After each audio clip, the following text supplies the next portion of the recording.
is Courtney. I'm the physician assistant student performing your exam today. Purpose of today's exam is to conduct a general survey, take your vitals, examine your skin, head, ears, eyes, nose, and throat. So I will start by having you remove your shirt, shoes, and socks while I wash my hands.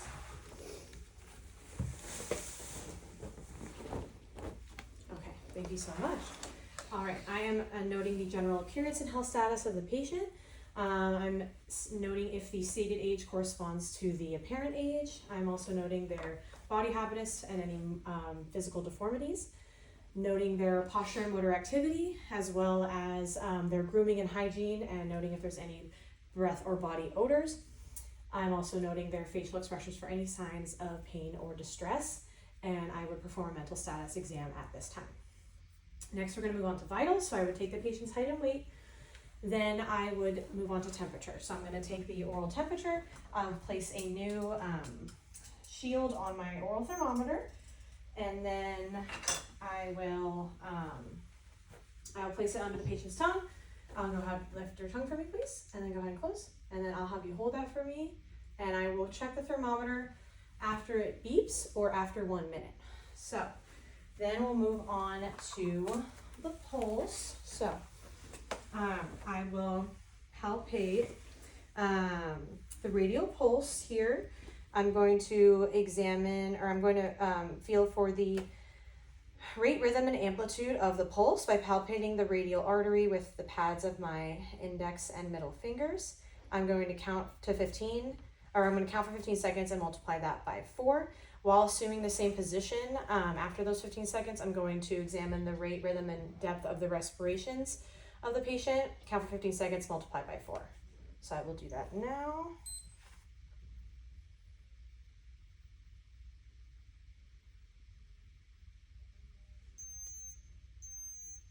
Okay, you can go ahead and put the thermometer down. I would record that temperature reading.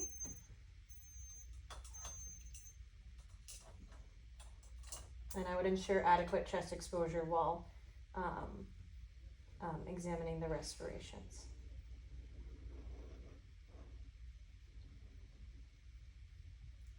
Okay, so it's been 30 seconds, great. Okay, so now I would move on to blood pressure. So I'm going to first examine my cuff and make sure the width is 40% of the patient's arm circumference, and then that the length of the bladder is about 80% of the patient's arm circumference. So that's great. And then I'm going to determine, I'm going to palpate the brachial artery in the proper position. So I'll take your arm here and kind of palpate the brachial artery right around here.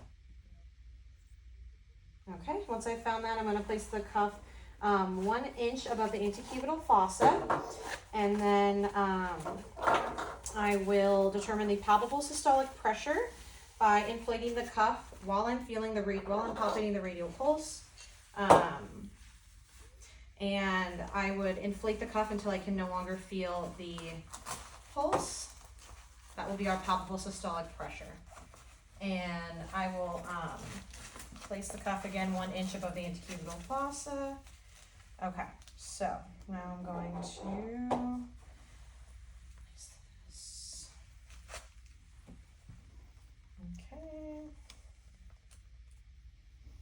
Okay, so go ahead, I'll support your arm and actually feel with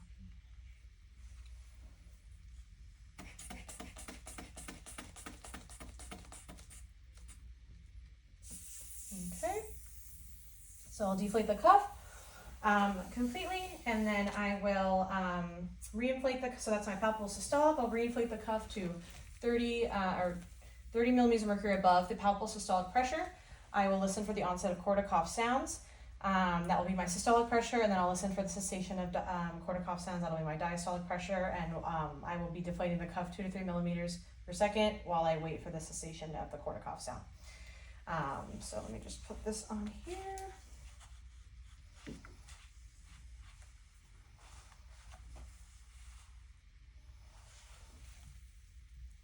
Okay, so I'm going to go ahead and support your arm again.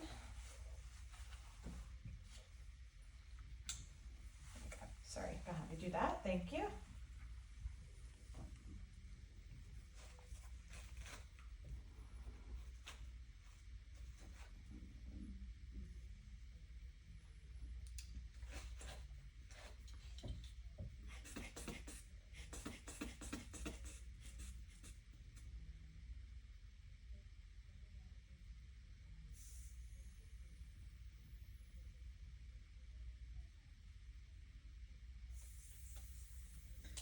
Okay, great. And then I would repeat that on the opposite arm.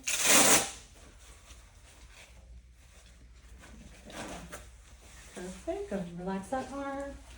So I'll do all those same steps to obtain the blood pressure on the opposite arm.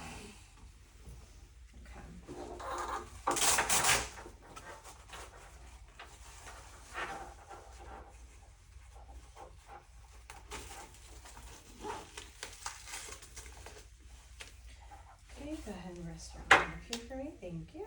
Okay. And I'm just going to relax a little bit further. Thank you.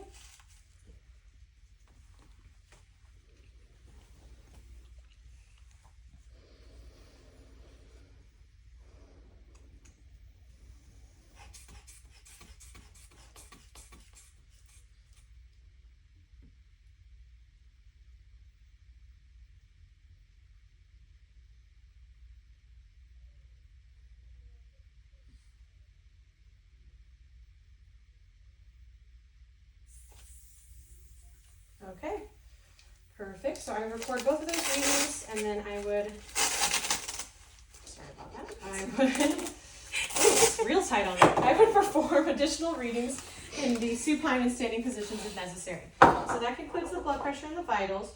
Then I'm going to move on to your skin exam. So I'm going to have you stand up for me, please.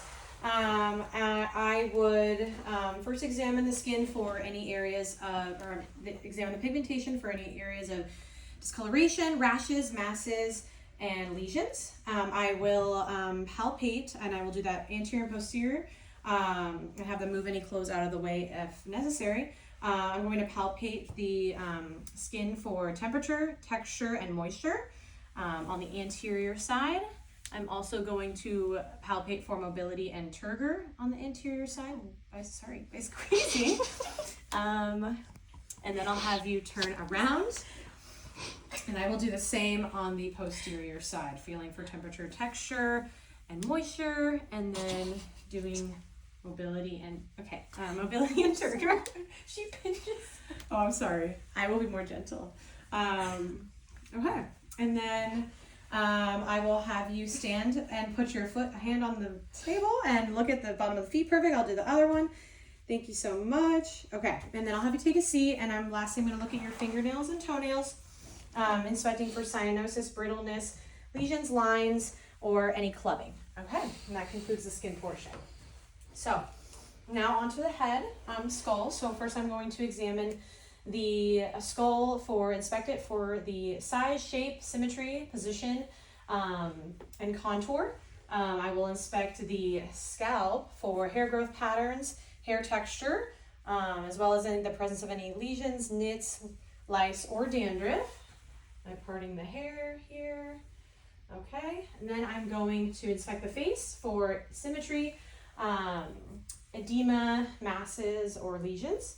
And now I will palpate the skull for symmetry, contour, deformities, masses. So there we go. And then I'll be palpating the scalp for mobility and tenderness. Okay. Then I will be palpating the temporal arteries for pulsation and tenderness. I'll be palpating the temporal mandibular joint for deformities, crepitus, and tenderness. Go ahead and open your mouth for me. And then side to side movement. Perfect. And then forward and back. Perfect. Okay. Now I'll be palpating the parotid glands for edema and tenderness. And then I'll be, I will be palpating the forehead, supraorbital ridge, zygoma, and mandible for tenderness. Great. Okay. So now we're going to move on to our eye exam. So first, I'm going to inspect the eyelids, eyelashes, and eyebrows for symmetry, lesions, rashes, masses, and then I will examine the lids for position and closure.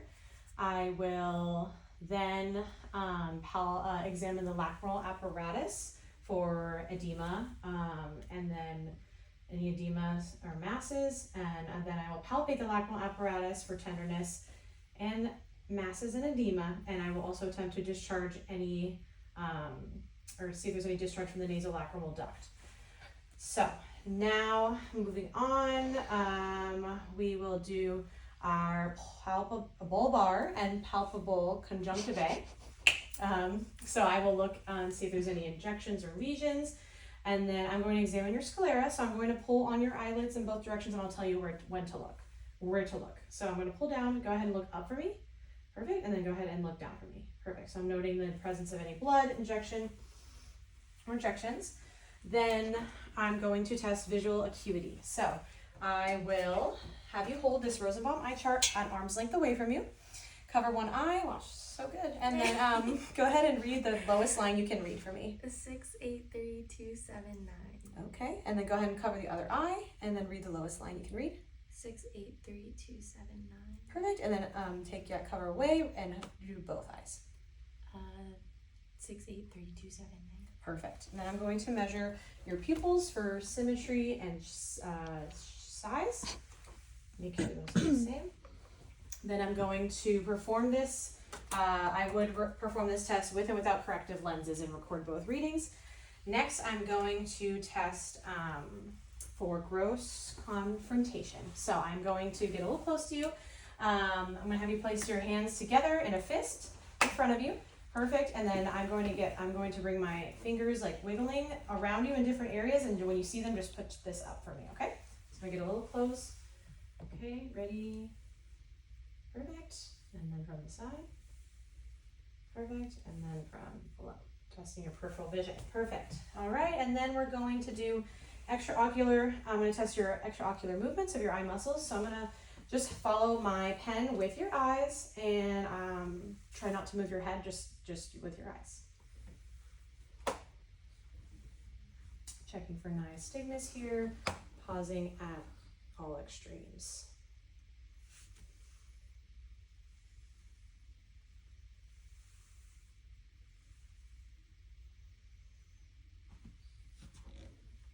Perfect. Okay, now I'm going to test for accommodation and convergence. So go ahead and stare at a point on the wall behind me, and I'm just going to bring, when you see my pen light into your view, I'll bring it right into your view. Perfect. And then I'm going to test for convergence, so just go ahead and follow my light in with your eyes as it comes close to you. Great. Okay. Then I'm going to do the lid lag test. So just keep following it with my pen light with your eyelid. Try not to move your head. Perfect. Okay. Now I'm going to assess the cornea and the depth of the anterior chamber using tangential lighting, and noting any crescent shadows in the medial aspect. Perfect. And lastly, I'm going to do direct and concentric pupillary. I'm going to test your pupillary reaction to light. So I'll place my hand right on the bridge of your nose, and then I'm going to shine the light in your pupil twice, so on each side. So direct and consensual, and then direct and consensual. Perfect. Okay, great. So now we're going to do the fundoscopic portion of our exam, and so I'm going to dim the lights. I would dim the lights, make sure that this light is on. Perfect. So dim the lights. And then I am going to first stand 4 feet away from you and assess the corneal light reflex. So I'm just going to shine this in your eyes. Perfect. Both eyes looking for the white. And now I'm going to assess, I'm going to stand 15 inches and 15 degrees from the midline. And I will assess for the presence of the red reflex. And I'm going to get close to you. So I'm going to be coming in with my light. And during that time, I'll be looking at the optic disc and its margins, the cup to disc ratio, the retinal arteries and veins, and the condition of the retina. And then I will be, and then when I have you look into the light, I will do, I'll be assessing your fovea and macula. So go ahead and look straight ahead for me. And I'm going to do the red reflex. And, okay. And so, okay, so that's your left eye. So I'm going to be using my left hand. There we go. Okay. And then I have to cover this eye. So we'll be coming in the red reflex and then look into the light. Perfect. Okay. And other side. So right eye, right hand. So red reflex coming in. Look into the light. Perfect. Okay. Thank you. Okay. So now I will be moving on to the ears. So I'm going to inspect the auricle for any deformities, discharge, and lesions. I'm going to palpate the auricle and the tragus bilaterally for any tenderness and masses. I will be, and I'm also going to palpate the mastoid process for tenderness and masses. And then I will be doing the whisper test. So I'm going to whisper a word, 2-syllable word. I'm going to block off one little side of your ear, and then you're just going to repeat it back to me, okay? Cupcake. Okay, and Baseball. perfect. Okay. Now I'm going to look inside the ears and I'm going to switch this out. Put a tip on my otoscope and make sure it's on. Okay. Great, perfect. Okay, so what I'm going to do is I'm going to assess the, with this I'm going to assess the external ear canal and note presence of cerumen, also note any presence of inflammation, foreign bodies, and edema, and I'm going to note the tympanic membrane and its landmarks with the malleus, umbo, and the cone of light. I'm also going to note the color of the tympanic membrane. So I'm going to use my pinky as a fulcrum. I'm going to pull the auricle up and back to get a better visual. All right, and then just look. And I'm noting that the tympanic membrane is a pearly gray. Do that on the other side. Pull the ear up and back. Pinky. There we go. All right, and pearly gray. Great. Okay. All right, then I would also change tips in between ears if there was an ear infection. Next, I'm going to move on to the nose. I'm going to inspect the nose for deformities. I'm going to palpate the nose for any tenderness. I'm going to perform the nasal patency test. So I'm going to occlude one of your nostrils and test your breathing on each side. So go ahead and breathe in for me. Breathe out. Perfect. And then breathe in. Breathe out. Perfect. Okay. And now we're going to do I'm going to look inside your nose with a new tip on my on the scope here. So fresh tip on there. Make sure this is on. Okay. I'm going to inspect the nasal mucosa and also look for polyps on the turbinates as well as nasal septal deviation or perforation. So I'm going to have you tilt your head back a little bit. I'm just going to lift this up and look inside. Perfect. Okay, great. Then I'm going to palpate the sinuses, so the frontal sinus and the maxillary sinuses for tenderness. Now we're going to move on to the ear. I'm going to, oh, sorry, not the ear. Now we're going to move on to the oral cavity. And for this, I'll be putting on my gloves and using my tongue depressor. First, I'm going to inspect the nasolabial fold, the lips, and then once inside, I'll look at the buccal mucosa, the gingiva, condition of the dentition. I'll be inspecting the posterior pharynx and the tonsils, and I'll be noting the presence of any inflammation, lesions, masses, and yeah. And then, and then when I will have the patient, yeah, posterior pharynx, already said that, okay. And so I'll go ahead and look around with my pen light. And then I'll have the patient say ah, and when I'm doing that, I'm noting the phonation and the symmetrical rise of the uvula and soft palate or palate. So go ahead and open your mouth for me. Okay, I'm going to press, look around, say ah. Okay, perfect. Now let's go ahead and I'm going to have the patient stick out. I'm going to have you stick out your tongue. I'm going to make sure it's protruding to the midline. I'm going to note the color and texture as well.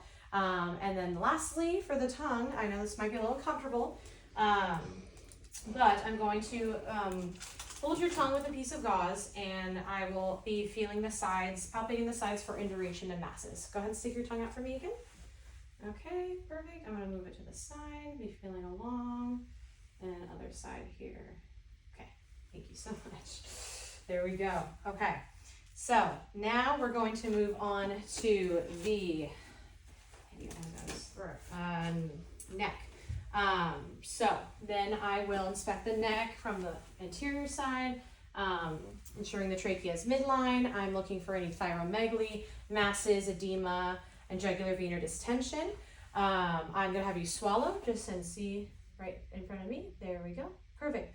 And then I'm going to inspect your lymph nodes. So I'm going to feel your preauricular, your postauricular, your occipital lymph nodes, your tonsillar lymph nodes, submandibular lymph nodes, submental, and I'm just moving my fingers in circular positions. Submental, then we're going to do the superficial anterior cervical chain.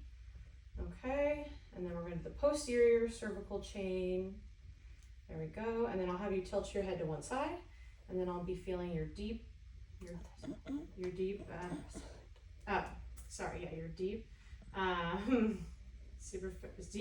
cervical nodes, and then tilt the other way.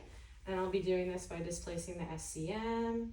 There we go. Okay, and then lastly, I'll have you breathe. I'm going to feel your supraclavicular lymph nodes. So breathe in for me. Okay, and breathe out.